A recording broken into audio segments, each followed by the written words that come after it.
Assalamualaikum warahmatullahi wabarakatuh.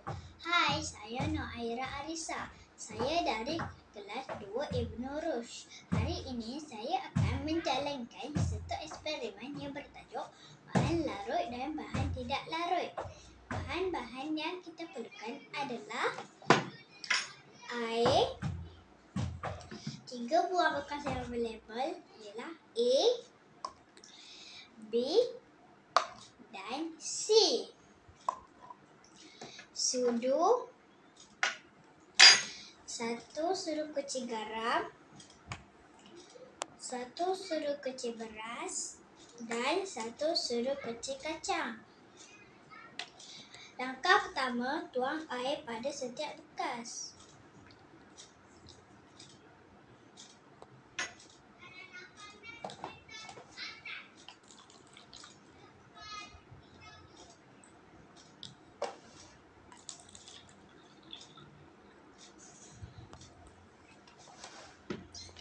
Masukkan garam ke dalam bekas A,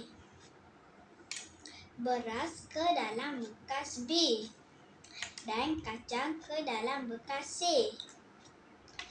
Aduk air pada setiap bekas dan kita perhatikan perubahan yang akan berlaku.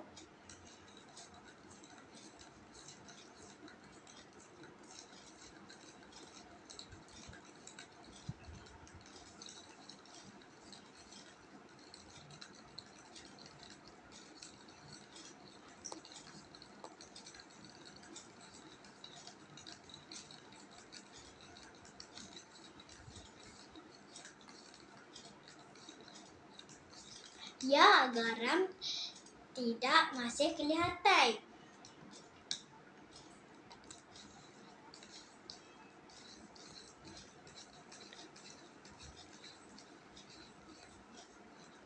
Beras masih kelihatan.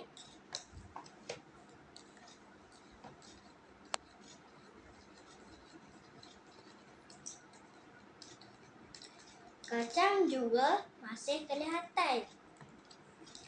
Kesimpulannya, garam larut di dalam air manakala beras dan kacang tidak larut di dalam air.